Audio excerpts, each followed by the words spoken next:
aquel amor que lo consiguen en parejas, en pasiones,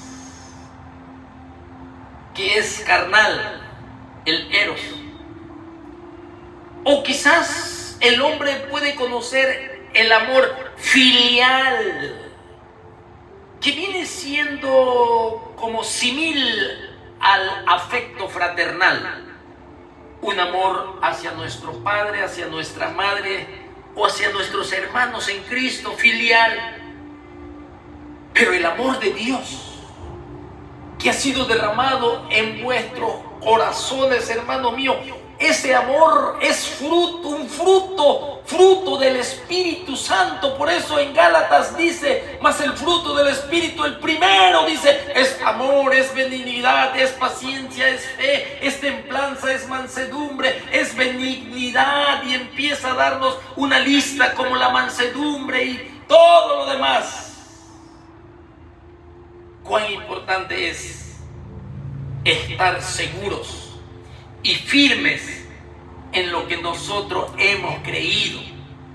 Por eso Jesucristo les está dando firmeza a los apóstoles o discípulos, para que a través de la firmeza, producto de la enseñanza de Jesucristo, tengan constancia, constantes en la oración, como dice la palabra de Dios, constantes en la lectura de la palabra de Dios, constantes en hacer la obra del Señor, constantes, mis hermanos, en el servicio personal, en práctica de la palabra del Señor, con toda humildad y mansedumbre, soportándonos con paciencia los unos a los otros en amor, solícitos en guardar la unidad del Espíritu en el vínculo de la paz. Solícitos en guardar la unidad. Hermanos, el amor trae unidad. Pero el que anda en tinieblas no trae unidad. Trae división. Trae tropiezo. Porque no sabe amar. No le importa a su hermano lastimarlo. No le importa que su lengua encienda un grande fuego. Y eso es tropiezo, pero dijo nuestro Señor Jesucristo, ¡ay!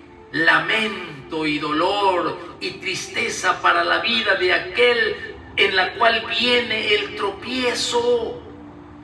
Amárrate en tu cuello una piedra de molino y lánzate al mar antes de que hagas caer a uno de estos mis pequeñitos. ¿Cuánta responsabilidad hay para predicar la palabra del Señor, hermanos? Sí. Así que aquí estamos viendo claramente, hermanos, lo que nos enseña Efesios. Y aquí vemos nosotros entonces que si tu hermano peca contra ti, dice, repréndele, y si se arrepiente, perdónalo. Este es el reto, este es la causa, esto es la prueba que tienen que pasar todos los discípulos. Qué difícil es perdonar. Ese es el reto de Jesucristo. Y aquí no hay otra opción que la persona que te ofendió debe de perdonarla. ¿Qué hacemos? ¿Qué hacemos con la persona que dice que se arrepiente, como está aquí? A ver si lo tengo otra vez aquí. Bueno, aquí no está. Pero ¿qué pensamiento es el nuestro? ¿Qué pensamiento es el nuestro cuando alguien te ofende? Esa persona y te ofendió, pero nunca se ha arrepentido. Y sí lo hay, hermanos. Y líderes Porque recuerda que acá estamos hablando con los discípulos, primeramente, que van a ser líderes, están siendo preparados. Un líder tiene que ser preparado. Algunos dicen que un líder nace y no se hace.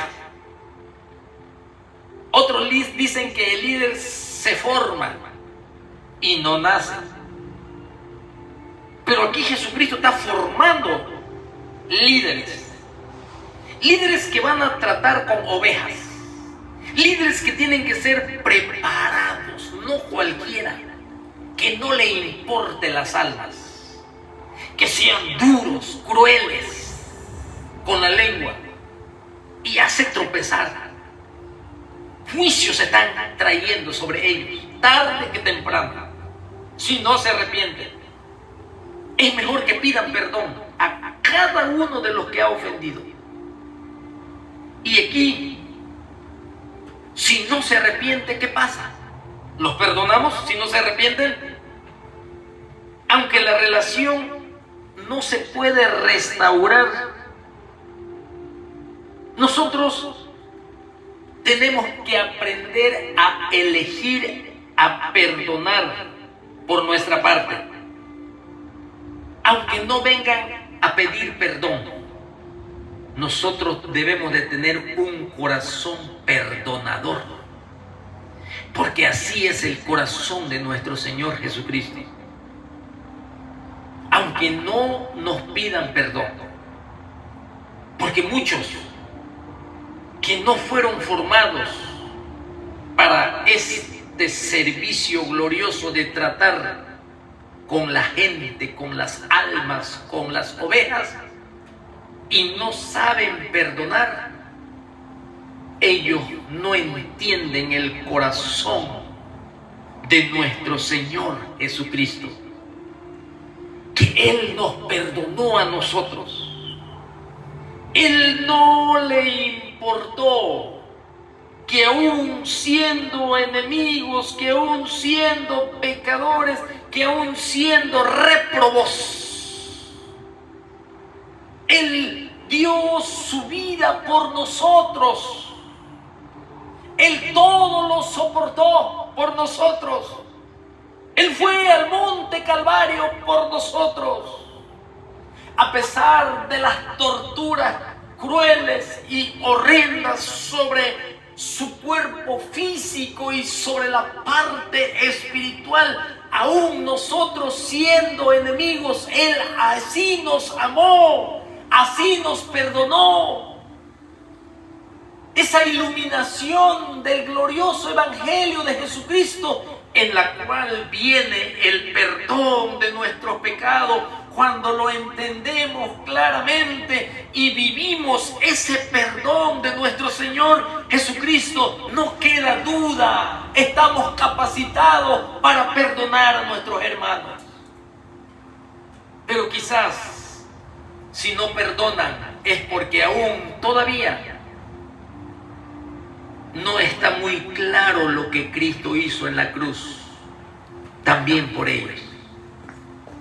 Por eso, tenemos nosotros de nuestra parte que perdonar, sí, y esperar una obra del Señor sobre la vida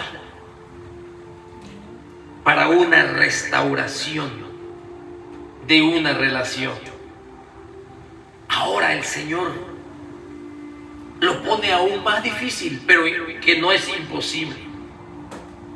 Y si 7 veces al día peca contra ti, fíjate, al día, y si 7 veces al día vuelve a ti diciendo me arrepiento, perdóname,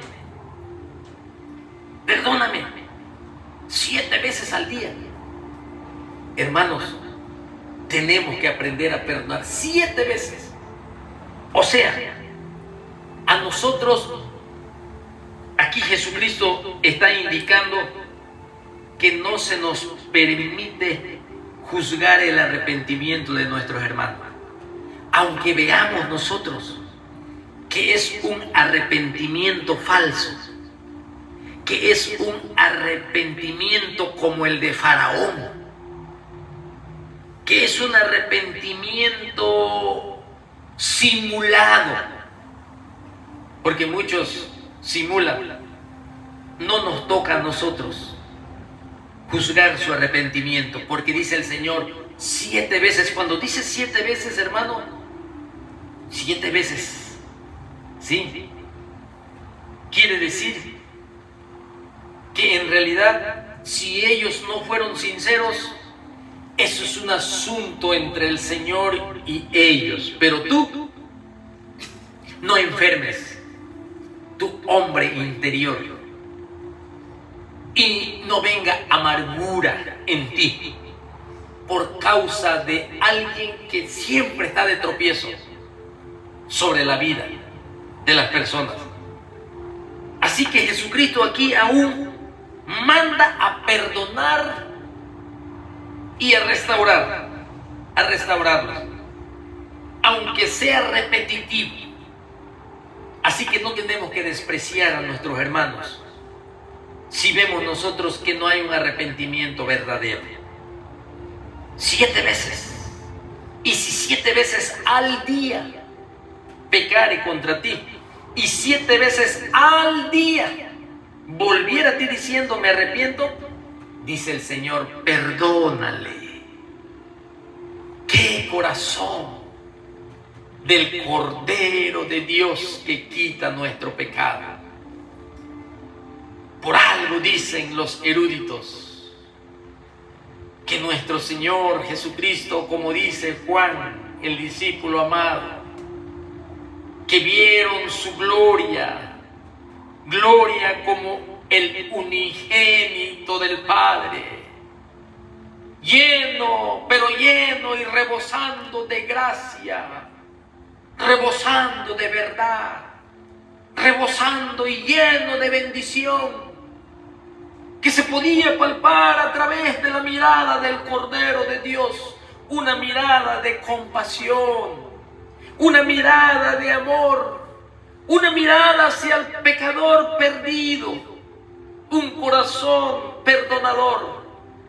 Él perdonó a pesar que lo crucificaron. Él perdonó a pesar que lo trataron como un criminal, como un malhechor. Él perdonó cuando fue arrestado, aunque Pedro quería tomar la iniciativa, arreglándolo a través de golpes y machetazos. Jesucristo, nuestro ejemplo fiel, perdonó a sus ofensores. Él no tenía ninguna culpa, ningún pecado, y lo estaban azotando con el cuerpo desnudo. Y allí en el azote, el verdugo, el soldado romano le decía cada vez que tiraba el látigo y le desgarraba la piel y el músculo de su espalda, le decía: confiesa tus pecados, confiesa tu maldad. El Cordero de Dios, sin contaminación y sin mancha, tenía un corazón de perdón, porque Él podía hablarle y solicitar legiones y legiones de ángeles para desaparecer al mundo entero por causa de nuestro pecado. Pero Él nos enseña a perdonar. Él nos enseña a sufrir el agravio. Él nos enseña a no ser vencido de lo malo. Él nos enseña que a pesar de que nos ataquen, como Él fue atacado brutalmente, se burlaron de Él y le incrustaron espinos alrededor de su cabeza. Él aún, cuando sonaban los clavos que se introducían en su muñeca y en sus pies, Él dijo: Padre, perdónalos porque no saben lo que hacen. Él nos enseña a perdonar, pero nosotros tenemos un corazón corrupto, un corazón insensible, un corazón endurecido. a causa del pecado y de la maldad, pero nuestro precioso Salvador aún así nos perdona de todos nuestros pecados. Por eso Él dice: venid a mí todos los que estáis cargados y trabajados, y yo los haré descansar. Yo les quitaré su pecado. Yo perdono toda clase de pecado, los más perversos, los más sucios. Hay poder en la sangre del Cordero de Dios que quita nuestro pecado. 7 veces, si peca tu hermano contra ti en el día, tú lo tienes que perdonar. Pero ay de aquel por el que viene el tropiezo 7 veces. Pero para esto, para poder perdonar, hermanos, no es algo simple. Para poder perdonar tiene que venir esa bendición del cielo. Esa bendición del cielo que nos enseña el Espíritu Santo de las verdades que nuestro Señor Jesucristo le enseñó a Pedro, le enseñó a Mateo, le enseñó a Andrés, a Juan y a Jacobo y a sus discípulos. Ahí están los consejos del Señor, ahí está la bendición del cielo, su palabra hacia nuestras vidas para poder perdonar. Por eso los discípulos le dicen al Señor que para poder perdonar 7 veces a tu hermano, nosotros necesitamos esa bendición espiritual que se llama fe, esa certeza, esa seguridad, esa convicción, ese tesoro del cielo que viene de la palabra de Dios, de esa fuente de vida, de esa espada del Espíritu, de esa miel, de la palabra que está refinada 7 veces. Y le dice, cuando el Señor le dice a sus discípulos, 7 veces al día tienen que perdonar. ¿Y qué entendimiento que tienen los discípulos aquí? Porque en esta ocasión esos discípulos fueron perspicaces, poder decir, estaban abiertos, estaban listos y comprendieron esa verdad. Es difícil perdonar 7 veces al día a mi hermano.